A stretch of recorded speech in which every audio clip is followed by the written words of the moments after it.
O que é? O que é? O que é? O que é? O que é? O que é? Que é? O que é? O que é? E o que é, hein? O que é? O que é? O que é, meu irmão?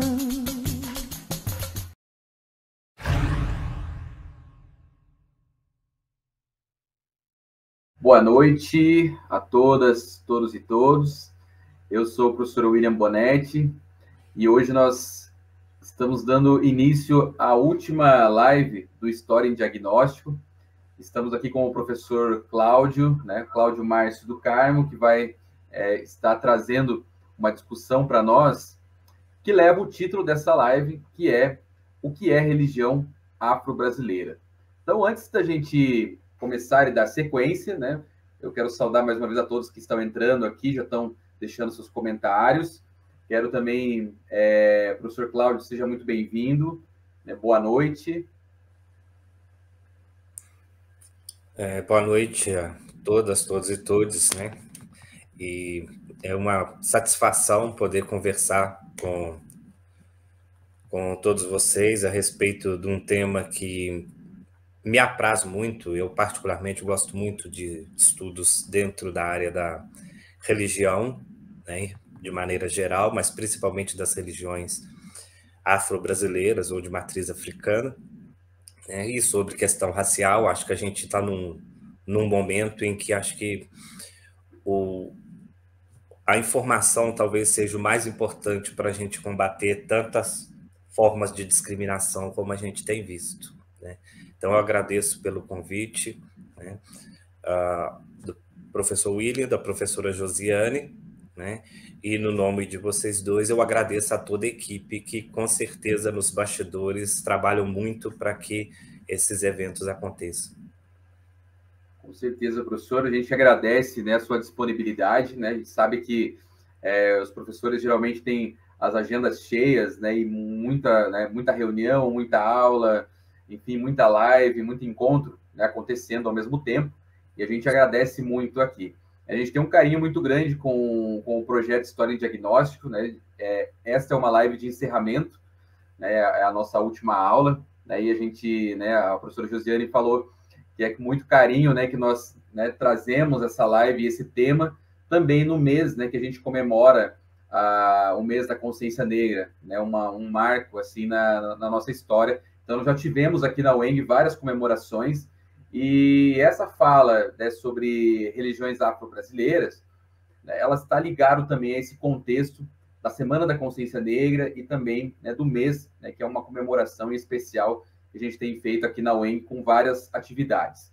Então, antes de eu passar novamente a palavra para o professor Cláudio, eu quero então deixar aqui registrado, o professor Cláudio Márcio do Carmo, ele é professor da Universidade Federal de São João del Rei, possui graduação em Letras pela Universidade Federal de São João del Rei, mestrado em Linguística e doutorado em Linguística Aplicada, ambos pela Universidade Federal de Minas Gerais. É professor associado da Universidade Federal de São João del Rei, atuando na graduação e no programa de mestrado em Letras.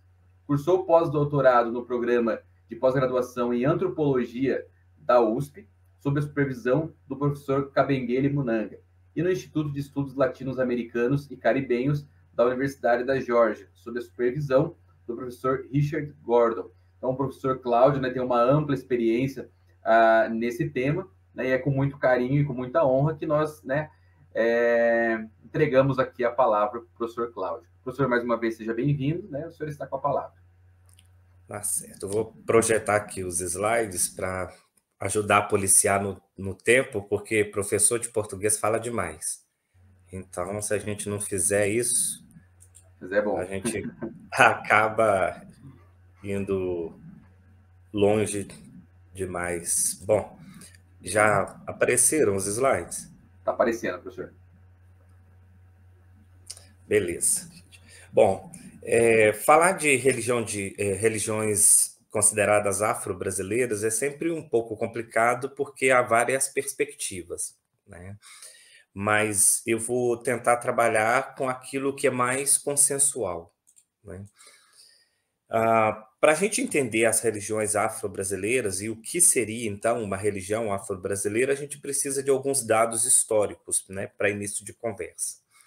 O primeiro deles é a estimativa do total de 3.600.000 escravos que foram, nas palavras do Bastide, transportados, né? A gente sabe que não foi isso, a palavra é muito bonita para algo que foi arrancar alguém do seu lugar de origem para se tornar um escravizado no Brasil, mas o número é estimado em 3.600.000 escravizados, né, da África para o Brasil entre os séculos 16, né, e 19. Né? Outra questão importante é que os escravizados, de maneira geral, vieram principalmente da Nigéria, do Daomé, que é o atual Benin, Angola, Congo e Moçambique. A base do escravagismo, de maneira geral, era quebrar as famílias e espalhar os grupos étnicos através do país, no sentido de dividir para governar, de onde nasce as perspectivas das diferentes nações, apontando para o local geográfico de origem dos povos. Por isso que nas religiões afro-brasileiras se fala muito nessas nações, a nação Queto, Ijexá, Nagô, entre outras. Entretanto, os escravizados conseguiram, né, que é o que veio a constituir as religiões afro-brasileiras, né, manter alguns laços com a herança étnica deles. Mesmo um primeiro ponto foi o processo de catolização forçado. Obrigaram todo negro escravizado a se batizar como católico. Né? Mas outros fatos acabaram ajudando a manter a matriz africana. Né? O primeiro deles é que vários grupos étnicos, apesar de terem sido separados, continuaram com a língua materna. Isso ajudou e muito para que não se perdessem certos ritos, certas rezas, certas maneiras de proceder religiosamente. Segunda, dentre os escravizados vieram alguns líderes religiosos. Então, isso foi muito importante para essa manutenção da religiosidade de matriz africana. O terceiro, né, seriam os laços com a chegada constante de novos africanos que criavam as condições de manutenção de ligação com a terra de origem. Né? Bom, então, qual é a base? O culto aos orixás, aos inquices e voduns, e esse culto, né, no caso, a esses orixás, né, foi o ponto que é talvez o cerne de união das religiões afro-brasileiras. Né? Eu não sei se todos já têm mais familiaridade com o tema, né? Mas orixás, por exemplo, são de nação Queto, inquices são das nações Banto, como do povo Angola, e os voduns são da nação Jeje. Né? Eles equivalem às forças da natureza de uma maneira geral e têm até, vamos por assim dizer, uma correspondência. Né? Outro fator importante para a produção das religiões afro-brasileiras foi o sincretismo, né? Entendido como, num primeiro momento, vamos por assim dizer, uma artimanha dos negros escravizados para manutenção da sua cosmovisão e dos seus orixás. Então, o que acontecia? Eles eram batizados e eles começaram a associar características dos orixás com os santos católicos. Então, normalmente, né, assim pelo menos grande parte do que chega oralmente em alguns livros importantes da literatura antropológica, eles rezavam, por exemplo, para um santo, como São Jorge, E embaixo, às vezes, até do altar, onde eles colocavam uma imagenzinha de um santo católico, embaixo tinha um assentamento do orixá. Então, acabava que aquilo... uma das questões que a gente pode discutir sobre isso, e que muitos teóricos têm discutido, é se esse sincretismo de verdade aconteceu, né? Como o processo de catolização mesmo dos negros, ou se, na verdade, ele não constituiu desde o início apenas uma artimanha. Dentre as religiões chamadas afro-brasileiras estão o catimbó, o tambor de Minas, Xangô, o candomblé, a macumba, o omolocô, o batuque, né? Aqui a gente poderia falar da Umbanda, eu deixei para falar um pouquinho mais à frente, porque a Umbanda se diversificou muito, então tem Umbandas que não têm a matriz africana forte, então fica difícil de você sustentar qualquer tipo de Umbanda como uma religião afro-brasileira, né?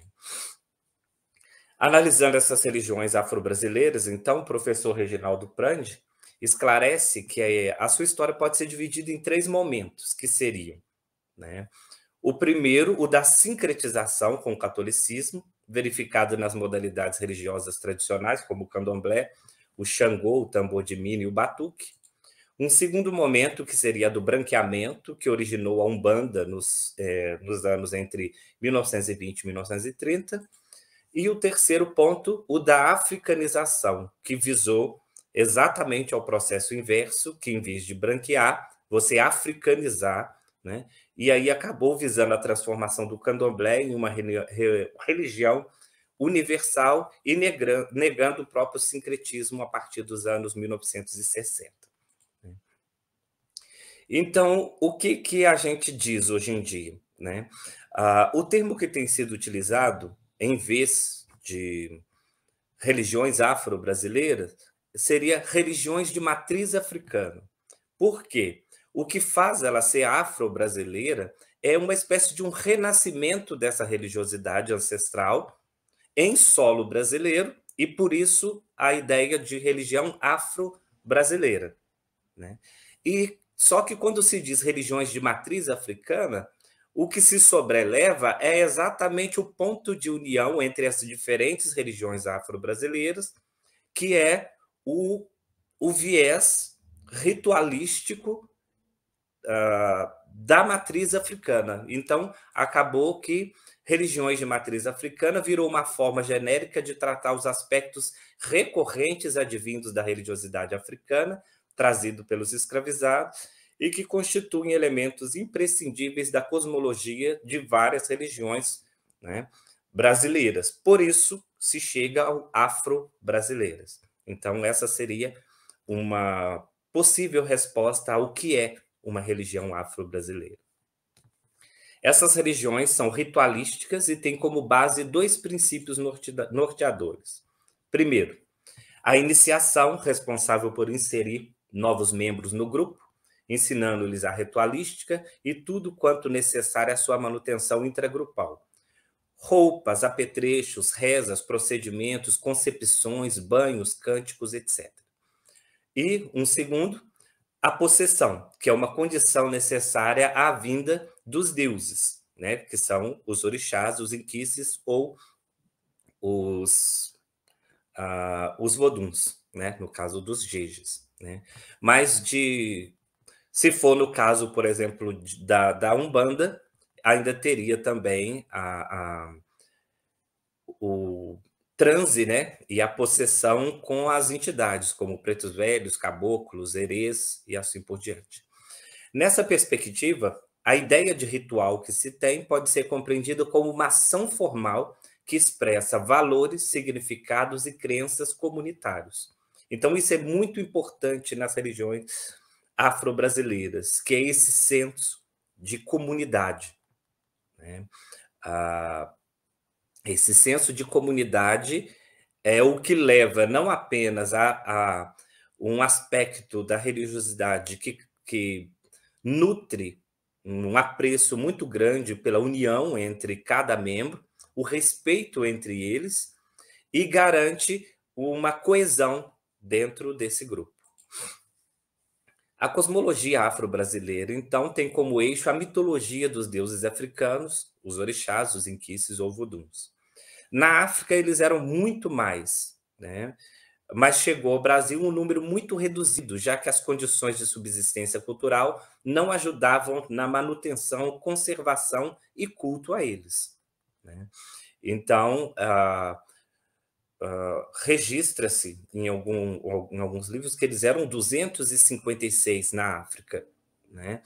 E que a gente tem mais conhecimento a respeito deles são 16, né? Que a gente ainda vai ter a oportunidade de ver. Segundo Lidier, depois que o mundo foi criado, cada orixá recebeu uma parte do axé que lhes dava poder sobre os diversos tipos de seres e coisas manifestados no mundo material. Então, cada orixá representa uma força diferente da natureza. Então, nós temos orixás que representam o elemento fogo, orixás que representam o elemento água, e assim se dá a relação entre o axé, que é essa força, né, e a própria natureza. Então, as religiões afro-brasileiras, ou de matriz africana, têm como ponto norteador e o elemento vital a própria natureza, de onde toda a força e tudo que é feito é tirado. Como já dito, embora na África fossem bem mais, uma quantidade muito restrita de orixás chegou e se manteve no Brasil. Os mais cultuados são Exu, né, ligado à força vital, à força transformativa, Ogum, o orixá guerreiro, Oxóssi, o Odé, o orixá das matas, Ossangue, o orixá das folhas, e Beji, o orixá da pureza, porque são dois orixás, na verdade, né, gêmeos. O Xumaré, que no caso seria o orixá arco-íris e o orixá serpente, o Baluaí, relacionado à cura e à doença, Nanã, orixá da lama, né?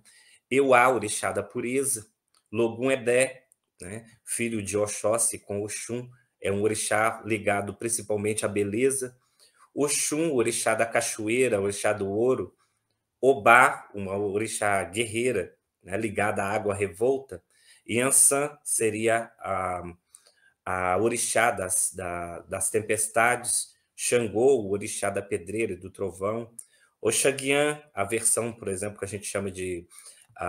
seria a face nova de Oxalá, né, que é um orixá mais guerreiro.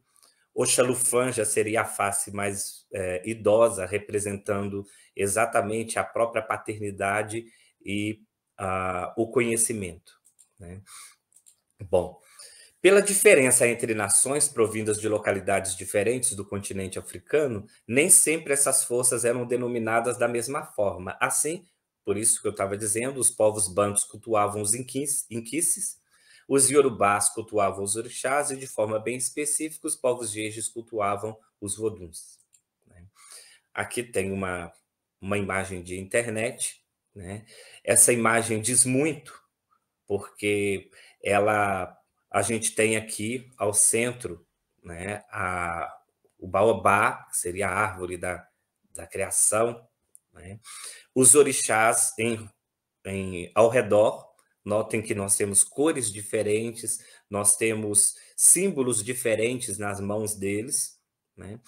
E um aspecto muito relevante das religiões afro-brasileiras, que é a maior parte delas mantém exatamente essa posição cíclica, né, como ponto de referência nos momentos de culto e de reverência aos orixás, exatamente simbolizando aquilo que nunca vai terminar. Por isso, ele é um círculo, ou seja, ele não tem uma ponta e, por não ter ponta, nunca vai ter fim. Então, esse conhecimento e esse axé nas religiões afro-brasileiras, ele é passado exatamente quando um mais velho conta essas histórias e esses porquês, né, de uma maneira geral. Como explica, então, Amaral e Silva, os toques, de uma maneira geral, se a gente quiser entender como acontece um culto, né, eles se iniciam pelo ritmo dos atabaques, que chamam os adeptos para a roda de santo, né, que se organiza em círculo, tendo o pai ou mãe de santo, babalorixá ou ialorixá, ou zelador, dependendo das designações, tocando o adijá, seguido dos demais em ordem hierárquica. Então, notem que até a ideia da roda, ela vem, né, de fazer uma roda de santo, né, ela já vem trazendo essa hierarquia. Então, tudo dentro das religiões da religião afro-brasileira, de maneira geral, ela ensina algo por si mesmo. Quando se organiza hierarquicamente essa roda de santo, né, qualquer pessoa que entrar no culto vai entender qual a sua posição dentro dos terreiros. Como fruto do sincretismo, algumas das religiões de matriz africana não possuem essa configuração e começam por orações, cânticos iniciais, ocorre uma defumação para retirada de energias negativas, saudação aos orixás, cânticos às almas, segundo determinadas linhas, pretos velhos, caboclos, criança, baiano, boiadeiros, ciganos, exus e pombogeiras, né? Depois sempre tem um atendimento ao público, se for uma cerimônia para atendimento, cânticos e orações de encerramento e fechamento. Nesses casos, pode haver uma variação ou outra, mas elas não são variações muito fortes. Mas vários desses elementos vão estar sempre presentes. Então, para Amaral e Silva, né, no caso, se tem uma preocupação muito grande com o cântico, a música não tem apenas um papel de estimulador sonoro nos rituais. Ele é um elemento constitutivo do culto, cujo conteúdo não pode ser expresso em outras linguagens.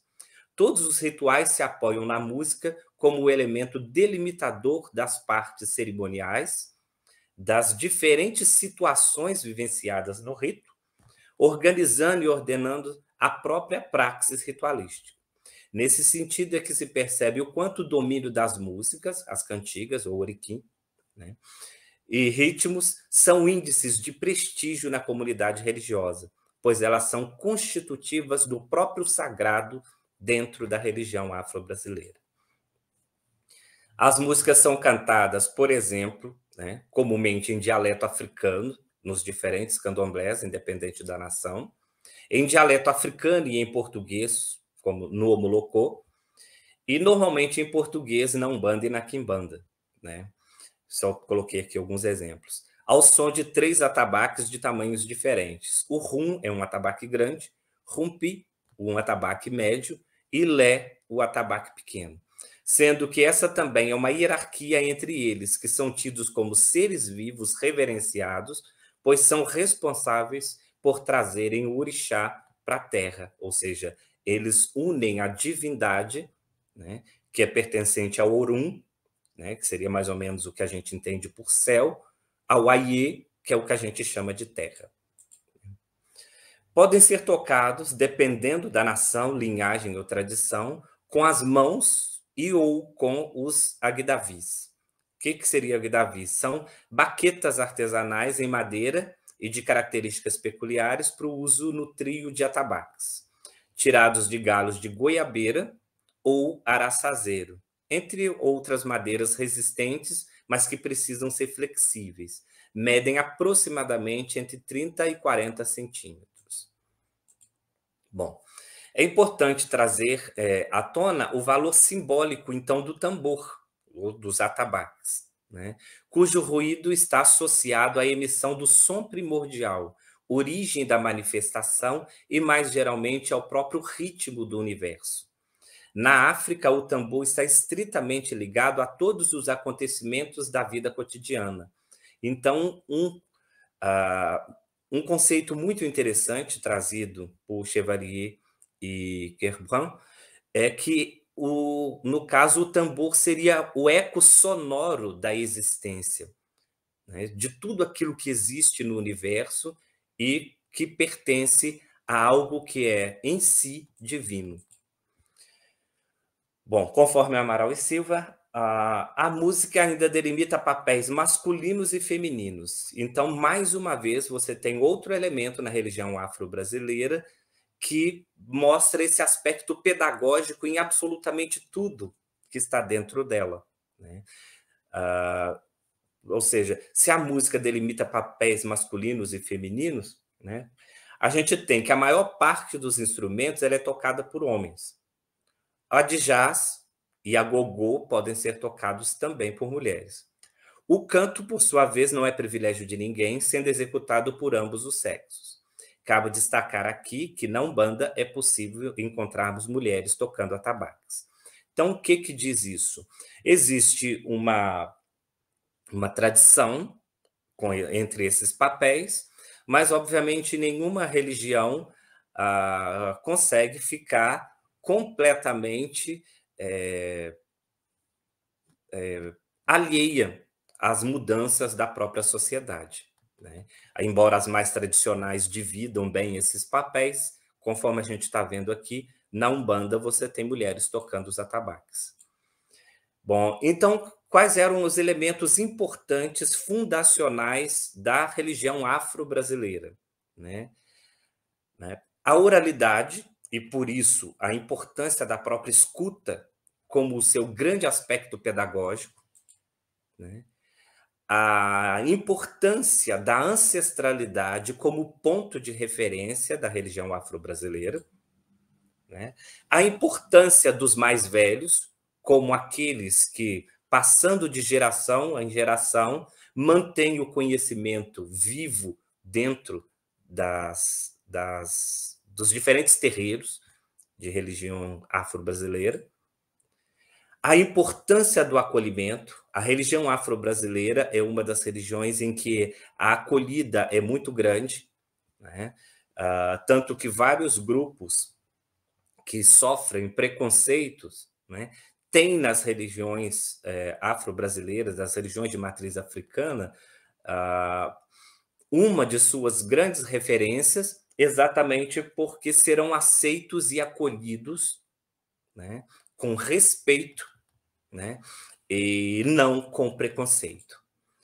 A importância da coletividade, nada é feito sozinho, né, todos têm atribuições para que o ritual funcione e os terreiros ou barracões funcionem bem. A importância do respeito para consagrado para com o outro e para com a natureza. E a natureza como princípio básico dos cultos. Ela é a grande fornecedora do axé e de tudo que é necessário. Sem natureza, as religiões afro-brasileiras deixariam de existir. Todas as questões, então, giram em torno da ligação que se estabelece entre o divino, o sagrado e o terreno, entre o Orum, que é o céu, e o Aie, que é a terra, no dizer de Beniste. Por isso, há diferenças de nomenclaturas, cantos, rituais, orações, conforme a língua falada na região de onde provieram os escravizados, mas, para além das diferenças, as similaridades existem, e as religiões afro-brasileiras, que são de matriz africana, nasceram a partir de uma visão cosmológica básica em comum.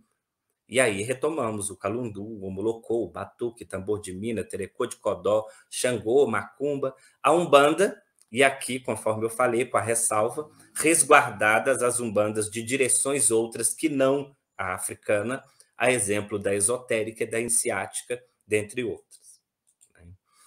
Os orixás são vivenciados nas religiões de matriz africana, né? Então, isso é que é importante. O verbo correto é vivenciar, no sentido de experienciar o divino dentro de si, né? Como esteios e como representantes de um conhecimento ancestral, das motivações humanas que vão traçando nossas experiências e desencadeando emoções profundas, pela dualidade de serem deuses, mas trazerem características e comportamentos humanos também.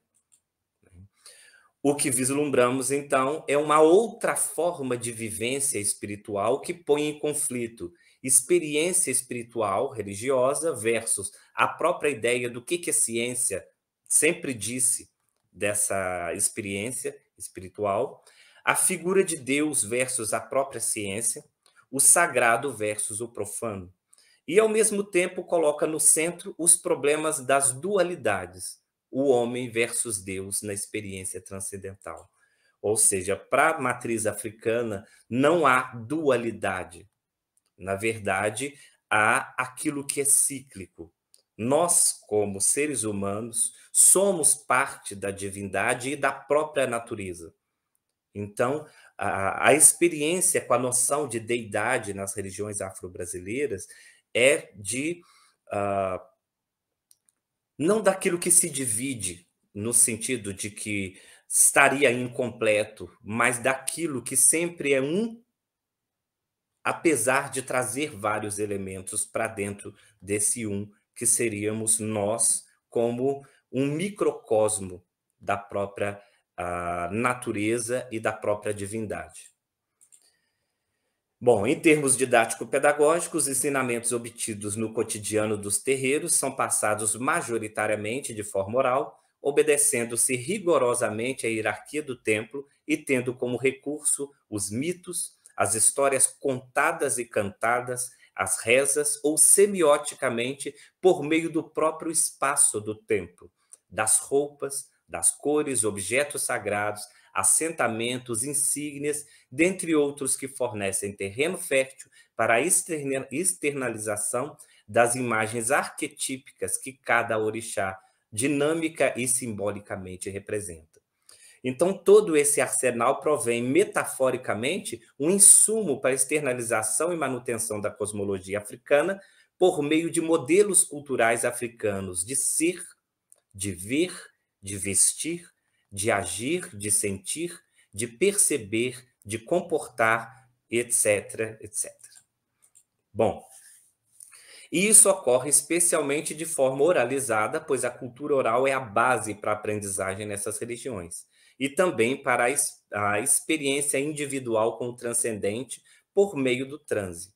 Né? Transe este que se traduz pela união do indivíduo e do Deus numa experiência única com o divino e com a deidade que se traduz numa forma singular e sui generis de espiritualidade.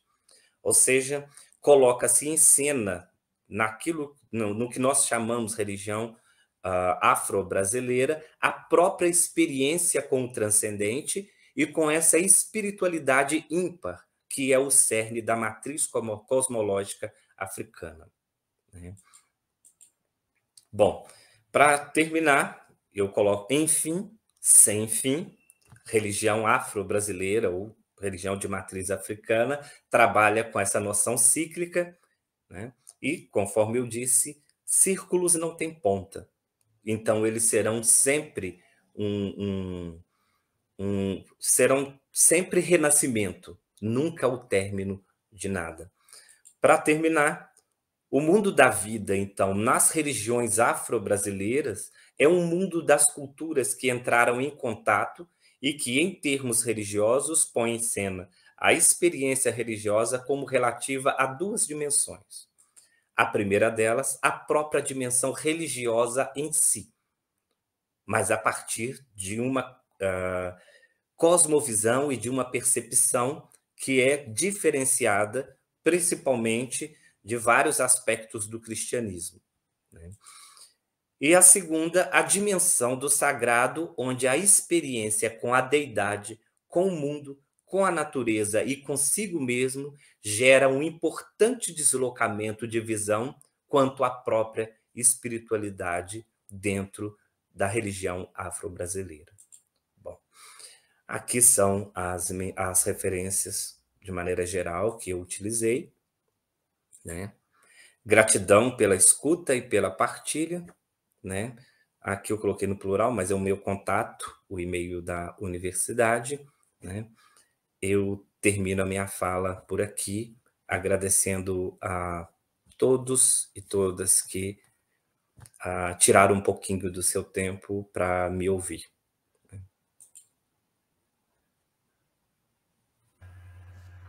Muito obrigado, professor Cláudio, por essa aula, né, que a gente, né, teve essa oportunidade de aprender né, um pouco mais sobre as religiões afro-brasileiras ou de matriz africana, né, como foi bem explicado aqui, né, os alunos, né, se identificaram bastante aqui, alguns fizeram alguns comentários no chat, inclusive, né,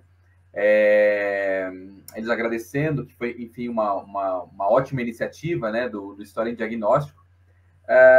Tem uma aluna nossa que ela colocou assim, em um momento, né, a Maria Luísa, ela, enquanto o senhor falava, né, sobre né, Umbanda, enfim, né, ela comentou aqui: fui criar um terreiro de Umbanda com minha avó, acompanhava os recebimentos dos caboclos, eles entregando apetrechos, como cachimbos, tambores, né, ela comentou aqui isso. A Danusa, né, ela fez um apelo aqui, né, desde já solicito, por favor, a disponibilização da bibliografia utilizada pelo professor Cláudio, antes que eu esqueça, né. Então, ela tem interesse bastante na bibliografia. Eu acredito que, né, o senhor pode passar essas referências finais, né, e eu posso disponibilizar para os estudantes depois. É um tema que chama bastante atenção, né, há bastante interesse aqui na unidade. A Danusa também colocou aqui, né, que bonito esse conceito de tambor como eco sonoro da existência, né, no momento, né, que estava sendo falado, né. A Simone coloca aqui, né, excelente, professor Cláudio, você traz um dom de saber muito importante para todos e todos nós. E a Júlia, né, que é a nossa aluna aqui, estudante aqui da unidade, ela coloca, né, você conhece o romance Deuses de Dois Mundos, do P.J. Pereira? Se sim, o que você acha da representação dos orixás no romance? O professor levou a palavra, né, enfim, são os comentários que a gente teve aqui na live, né. Sim, sim. Bom, eu fico muito satisfeito com essa acolhida, né, da minha fala, né. Eu acho que mais do que às vezes dizer que eu tenho um conhecimento para passar para alguém, é exatamente nesse diálogo que se tem a construção de conhecimento. Ele nunca vem de um único polo, ele é sempre, conhecimento é sempre co-construído, né? E eu fico satisfeito com essas observações porque elas mostram exatamente que isso foi o ponto-chave desse momento de escuta, né?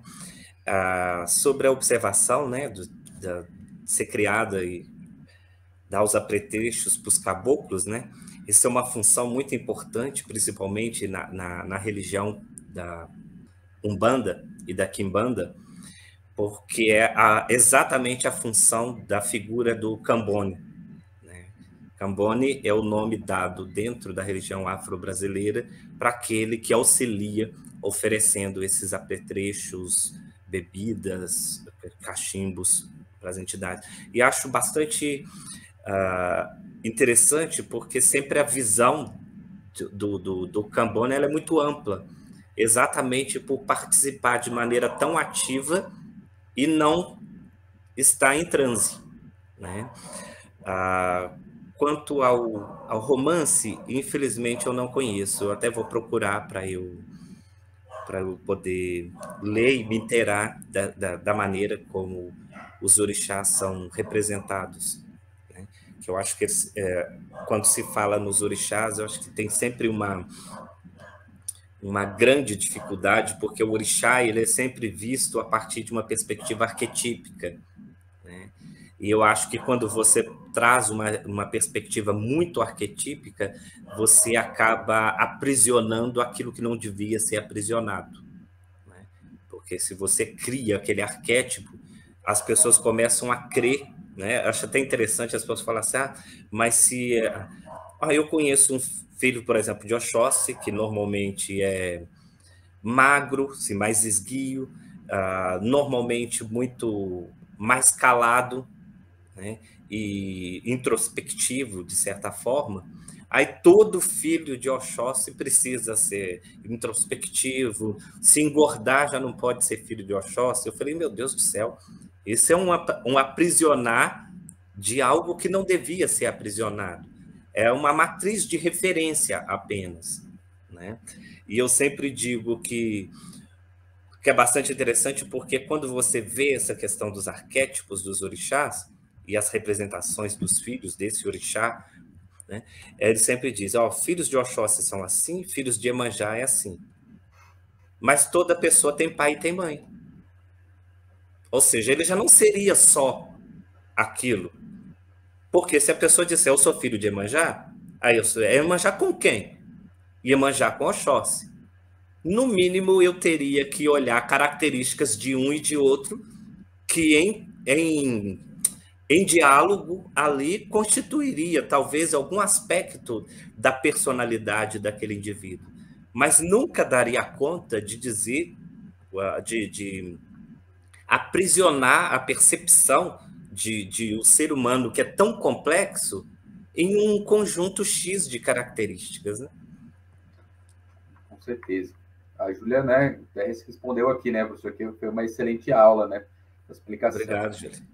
Tem mais uma questão aqui, professor, que eu vou projetar, tá, da Danusa, né, eu vou ler aqui, tá? Excelente apresentação, professor Cláudio, obrigada. Tenho uma dúvida. Gostaria de saber se há uma razão para os orixás terem prevalecido, entre aspas, nos cultos de matriz africana em relação aos... não consegui só entender aqui, professor, Inquices e Voduns. Inquices e Voduns. Uhum. Bom, tem sim. Tem uma razão histórica. Na África, a nação Queto já tinha um poder, e com a vinda de várias nações, a nação Queto, por uma questão de poder, acabou prevalecendo, né? Tanto que quase não se fala nos inquices, quase não se fala nos voduns, mas se você usar a palavra orixá, né, imediatamente as pessoas respondem a isso, né? E, de maneira geral, também, aquele conhecimento a respeito dos orixás acabou sendo mais difundido do que o dos inquices e dos voduns. Nós temos até menos bibliografia a respeito de inquices e voduns do que dos próprios orixás. Tanto, por exemplo, se você fala no livro Mitologia dos Orixás, do Reginaldo Prandi, a maior parte das pessoas que trabalham com o tema, ela vai conhecer, né? Agora, outros livros sobre a organização do candomblé Jeje, ou do Jeje Marie, ou dos diferentes templos de Barracão Angola, a gente tem um número menor, inclusive, de pesquisa.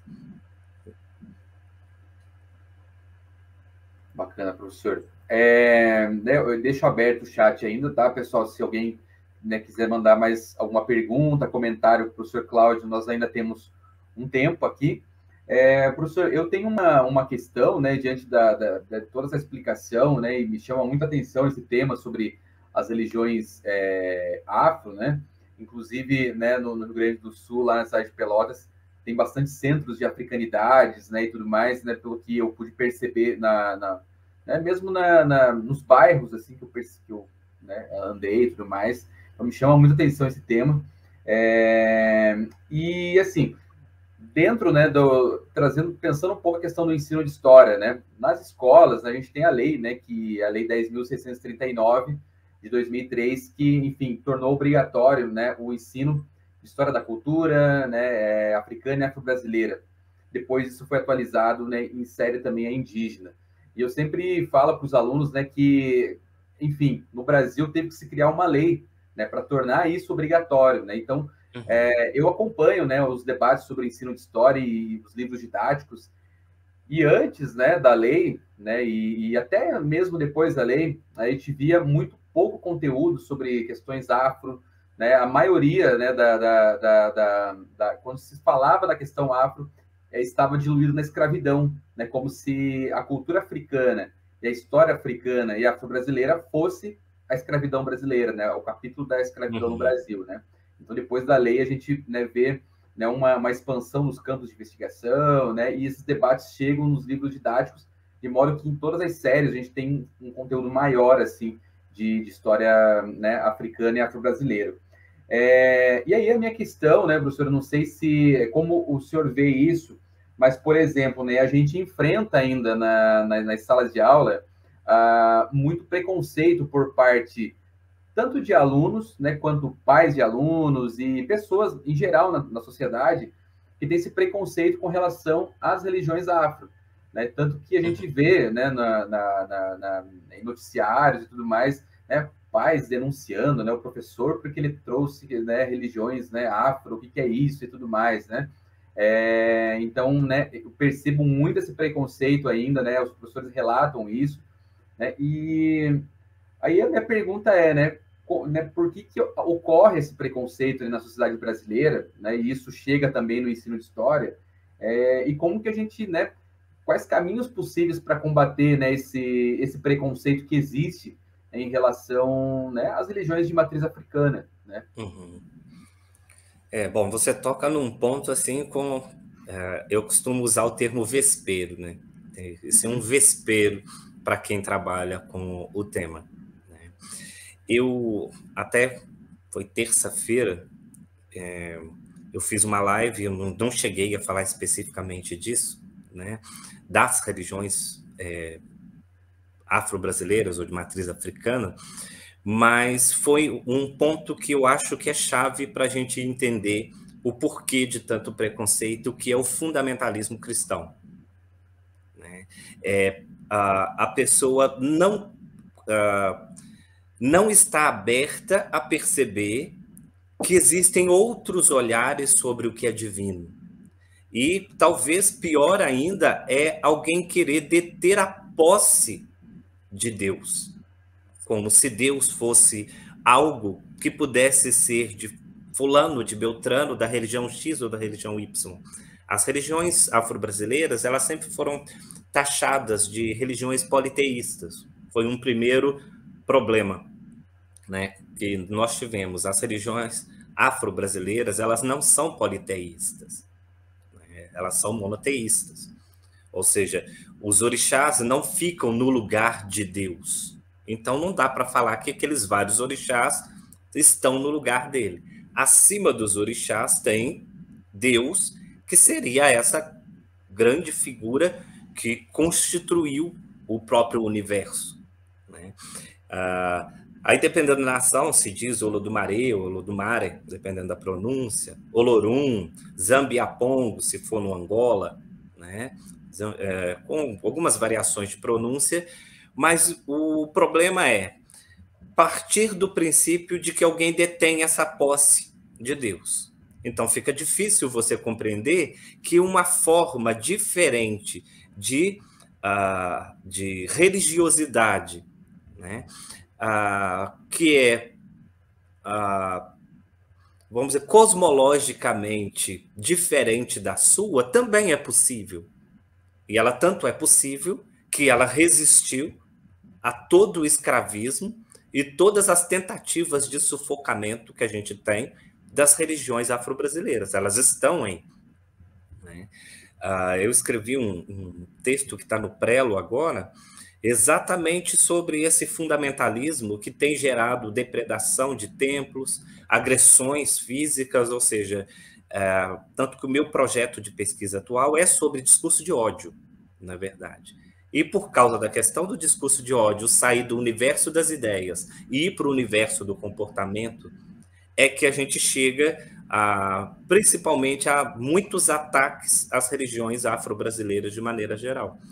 Então, eu sempre penso nessa ideia do fundamentalismo e dessa construção histórica, né, de algo que foi demonizado, porque se você está na matriz africana, não tem a figura do demônio, a figura do diabo, essas figuras como Satanás, né? Aí criam maneiras de levar aspectos negativos para as religiões de matriz africana, mas não querem perceber o quanto de positivo está lá dentro. E muitas vezes próximo. Por quê? A noção de acolhimento na religião afro-brasileira ela é muito forte. É por isso que vários grupos minoritarizados, não sei na UENG qual terminologia vocês têm adotado, se grupos minoritários, minorias, maiorias minorizadas, então tem um monte de variações, né? Mas por isso que vários grupos que sofrem preconceito, né, acabam gostando das religiões afro-brasileiras porque elas acolhem. Elas não estão ali para te criticar destrutivamente, mas para te acolher e nessa acolhida, né, criar condições para que você seja um ser melhor no mundo. Como foi dito durante a minha fala, né, você é um com a divindade e a própria natureza que está aí. Então, eu não posso negar o acolhimento do outro, embora você tenha várias outras possibilidades de compreensão religiosa que dizem isso para mim está errado, como a própria noção de pecado. A noção de pecado ela é só uma forma castradora. Ou seja, o que é pecado de verdade? Aí, se você colocar só o que está na Bíblia, você pega os 10 mandamentos ali, tem 10 pecados. Mas e o resto das outras coisas, que tudo vira pecado? Que isso não pode porque é pecado, isso não pode porque é pecado. São formas que, por exemplo, né, essa figura do pecado não tem na religião afro-brasileira. Na religião afro-brasileira tem a noção de harmonia. Se você está em harmonia com a deidade, com a natureza e com você mesmo, significa que você está em equilíbrio, e se está em equilíbrio, você está bem. Então, todas as outras formas são vistas como desequilíbrios, seja do ponto de vista, se a pessoa quiser pensar na noção de que as energias precisam ser alinhadas, aí a nomenclatura, mas a noção de harmonia é extremamente forte na religião afro-brasileira. E eu acho que essa construção histórica, né, que vem com todo o preconceito relacionado a essa constituição do negro, de maneira geral, como o preto macumbeiro, por exemplo, você tem lá no livro de Florestan Fernandes, por exemplo, né? O negro é o preto macumbeiro, ou se perceber toda a história que racializou o negro e desracializou o branco, por exemplo, ela já é um fundamento para que tenha tanta dificuldade de a pessoa conseguir falar de uma outra perspectiva religiosa que,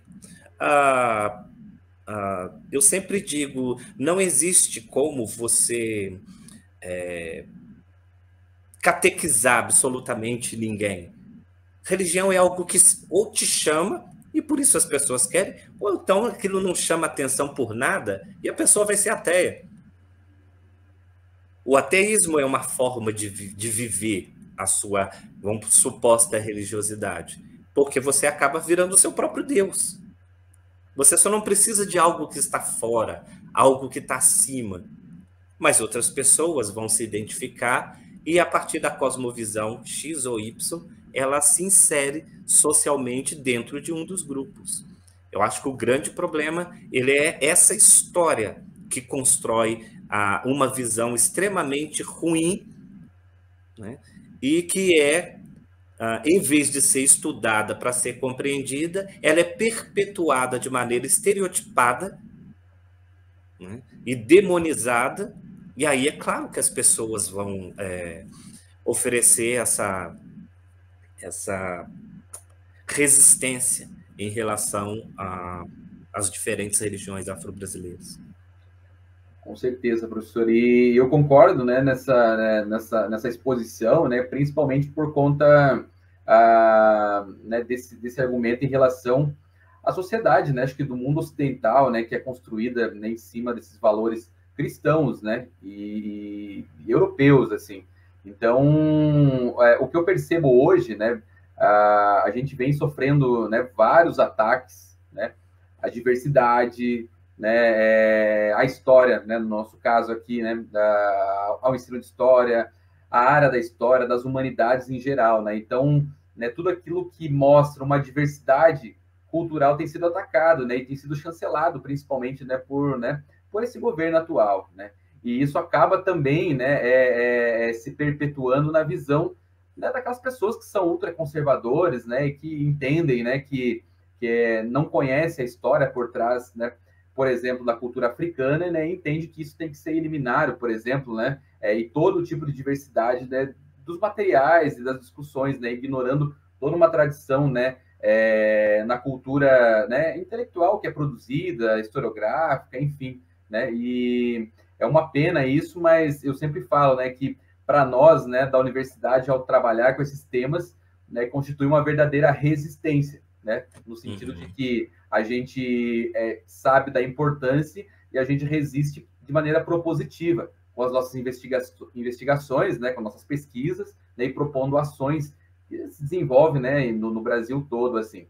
Então, eu acho que é fundamental a gente pontuar, né, que e isso na sala de aula se evidencia. Quer dizer, se a sociedade nossa, né, vem sofrendo, né, esses ataques de maneira geral, né, na sala de aula, enfim, infelizmente não vai ser diferente, né?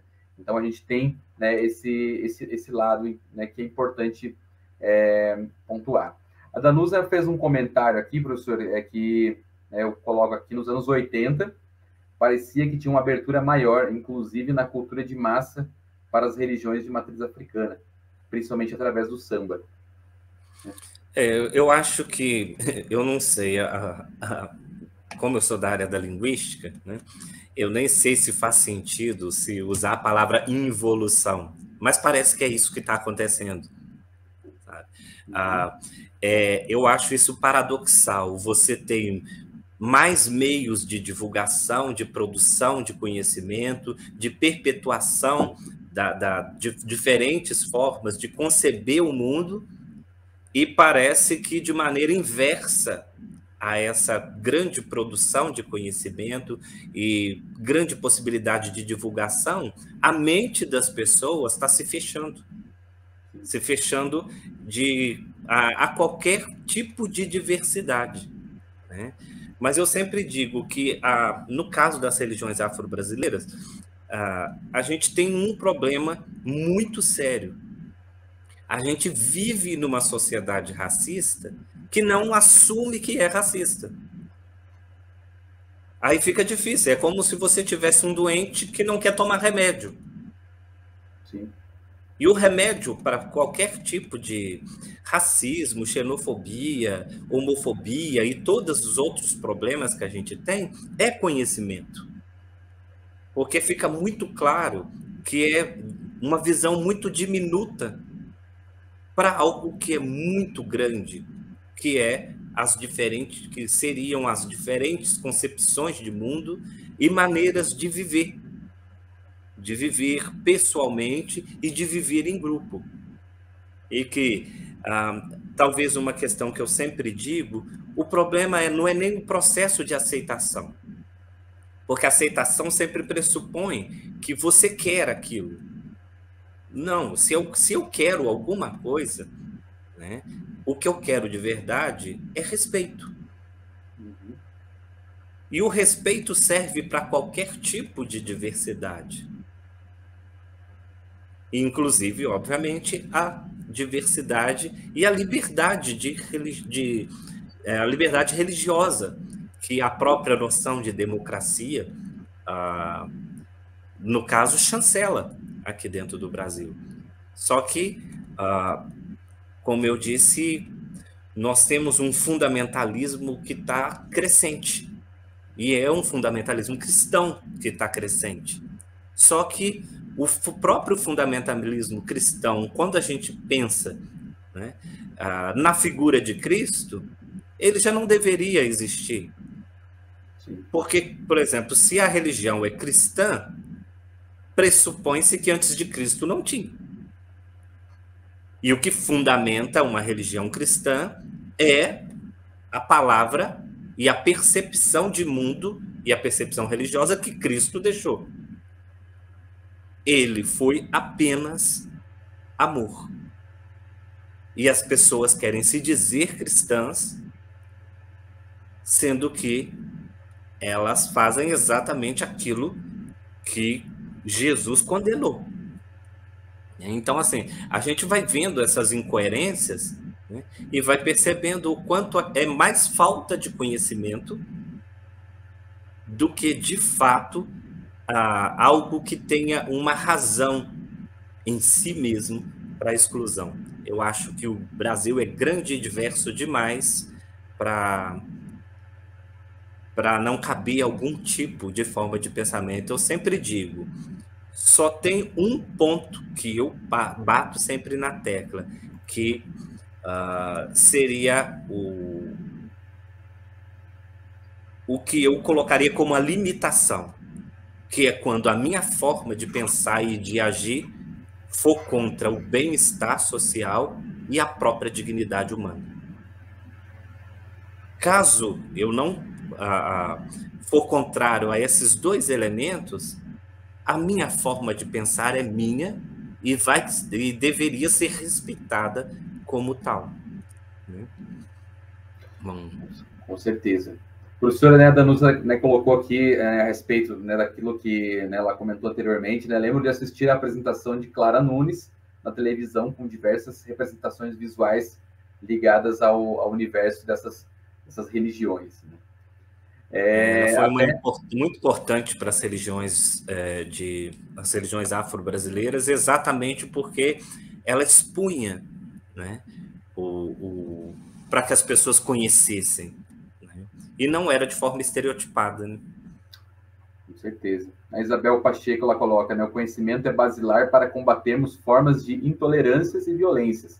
Obrigada por essa aula, professor Cláudio, sempre um prazer enorme ouvi-lo, abordando a urgência do respeito em nossa sociedade. Eu que agradeço.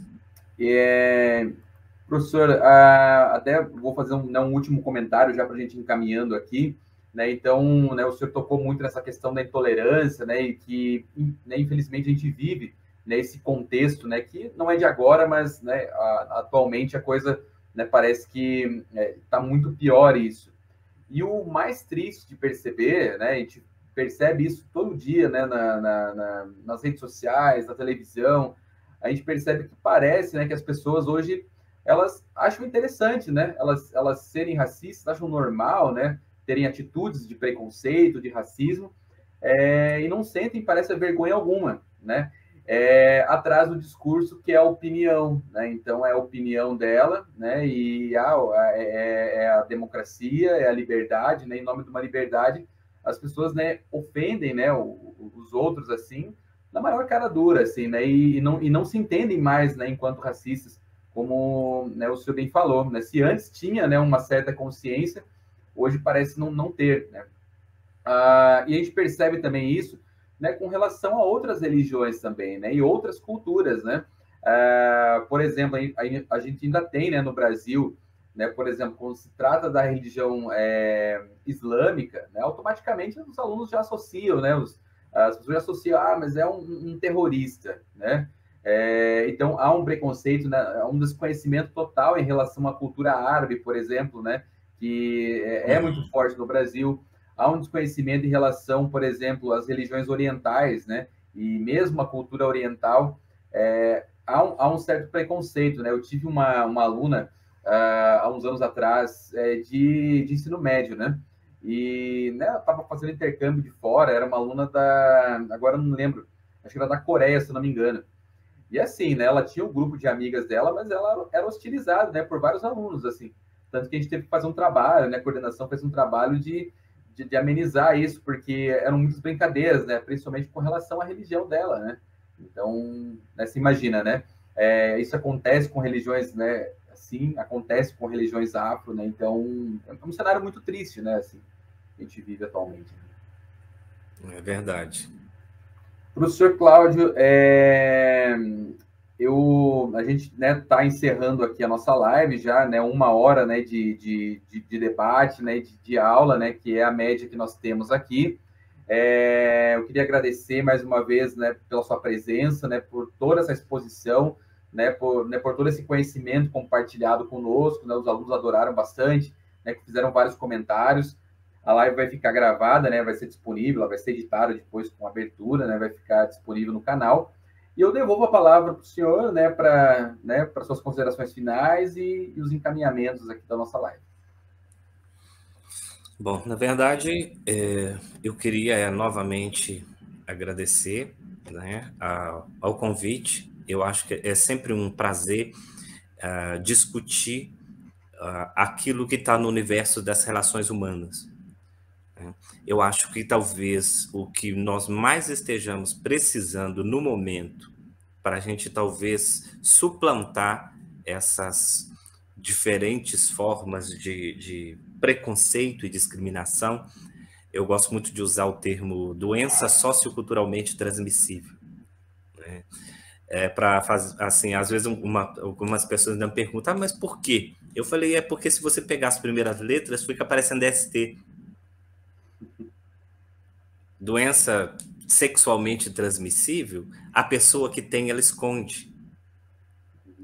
E hoje em dia nós estamos com um grupo enorme de pessoas com doenças socioculturalmente transmissíveis que nem esconderem isso, escondem mais.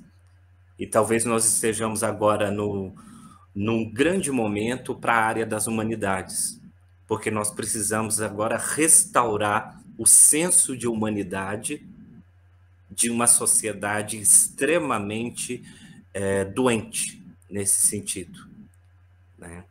Então, eu agradeço muito pela oportunidade de poder falar sobre esse tema que me é muito caro, né? Eu gosto muito de falar sobre religiões afro-brasileiras, porque é uma forma de compreensão de mundo diferente que tem tido o seu conhecimento, de maneira geral, negado, né, por uma perspectiva que sequer única. E acho que, conforme foi dito aqui, o conhecimento é o remédio para isso. E é um conhecimento que vem das humanidades, produzindo, em vez de máquinas, verdadeiros seres humanos que são capazes de se respeitar dentro da diversidade que constitui o próprio tecido humano e cultural da sociedade. Com certeza. Muito obrigado mais uma vez, professor Cláudio. Quero agradecer aqui aos nossos colegas, né, a todos e todas que estiveram aqui conosco essa noite, né, ouvindo e compartilhando, fazendo seus comentários.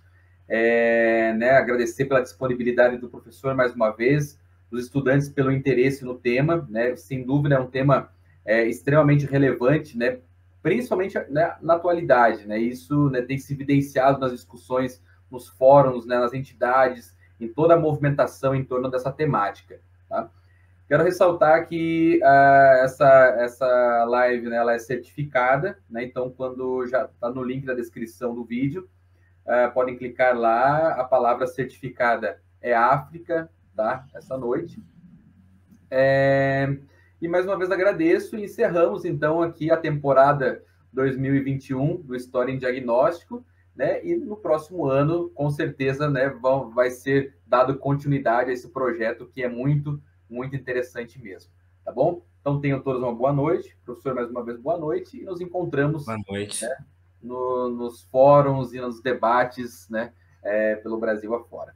Tudo de bom então, pessoal? Até mais. Espero que tenham gostado.